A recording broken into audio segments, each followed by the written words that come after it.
Hello दोस्तों, I am नवीन और इस वीडियो में मैं करूँगा क्लास 9th का क्वेश्चन जो कि मेरा chapter surface area in volume से लिया है।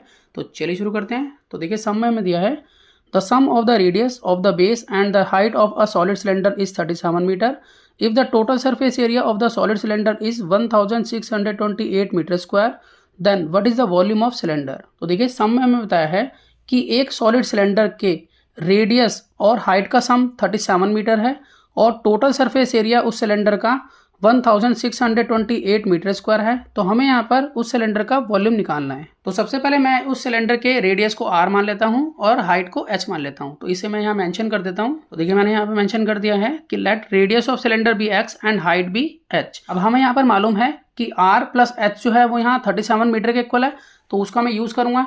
तो यहाँ पर हमें दिया हुआ है टोटल सरफेस एरिया सिलेंडर का, तो पहले मैं उसे लिख लेता हूँ। तो देखिए मैं यहाँ लिख लूँगा कि total surface area of cylinder ये दिया हुआ है 1628 मीटर स्क्वायर।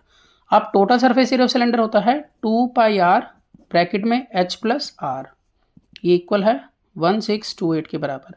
अब देखिए 2 पाई r ऐसे ही है अभी। अब h प्लस r मतलब r और h का सम, यानी कि रेडियस और हाइट का सम। अब रेडियस और हाइट का सम हमें क्वेश्चन में दिया हुआ है जो कि है 37, तो इसकी जगह पर मैं यहाँ 37 लिख सकता हूँ और इक्वल टू 1628। अब यहाँ पर 2 पाई r अपनी जगह पर है अभी। ये जो 37 है इसे मैं मूव कराऊंगा राइट में, तो ये अपॉन में चला जाएगा 1628 के। तो मैं यहाँ पे लिख लूँगा इक्वल टू 1628 अपॉन में 37। अब देखिए 1628 को अगर मैं 37 से डिवाइड करा दूँ तो मेरे पास आ जाएगा 44।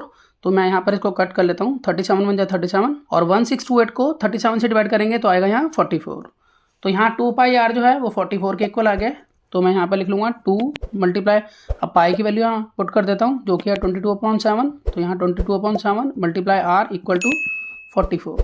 अब यहाँ पर हम r की वैल्यू निकालेंगे। तो देखिए 7 जो है 44 के साथ जाएगा मल्टीप्लिकेशन की फॉर्म में, और ये 2 और मल्टीप्लाई 22 जो है ये इसके अपॉन में आएंगे r निकालने के लिए।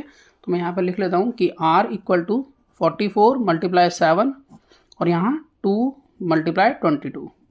अब यहाँ 44 को हम 22 से कट कर लेते हैं डायरेक्ट, तो 22 बन जाए 22 और 22 2 जा 44 और इस 2 से ये 2 कैंसिल हो जाता है। तो इस तरह से r जो है वो 7 के इक्वल आ गया है। तो मैं यहाँ लिख लेता हूँ कि r इक्वल टू 7। अब हमें यहाँ पर वॉल्यूम निकालना है, तो हम वॉल्यूम का फॉर्मूला लगाएंगे। तो वॉल्यूम होता है सिलेंडर का पाई r स्क्वायर h।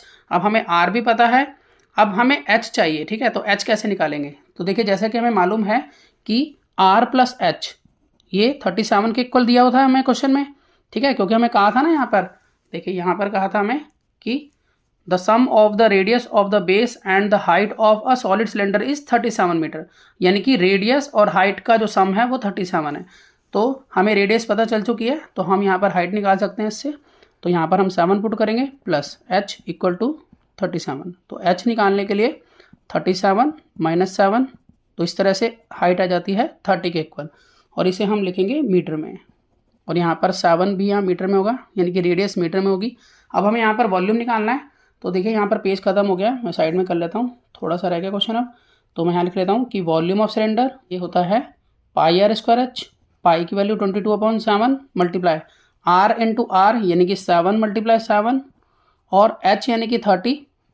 तो यहाँ लिखेंगे 30, 7 से 7 ये कट हो जाता है और यहाँ पर 22 को 7 से मल्टीप्लाई करेंगे तो आएगा 154 मल्टीप्लाई 30 और 154 को 30 से मल्टीप्लाई करेंगे तो आएगा हमारे पास 4620, और ये रहेगा मीटर क्यूब में, क्योंकि रेडियस में मीटर था, ठीक है। तो metre into metre metre square, और फिर हाइट में मीटर था, तो मीटर स्क्वायर को मीटर से मल्टीप्लाई करेंगे तो आएगा मीटर क्यूब। आशा करता हूँ आपको सम समझ में आया होगा। इसी तरह के बहुत से सम्स क्लास 9 के लिए पहले से अपलोड हैं, आप उन्हें देख सकते हैं। तो मिलते हैं नेक्स्ट वीडियो में और नए सम के साथ, तब तक के लिए गुड बाय।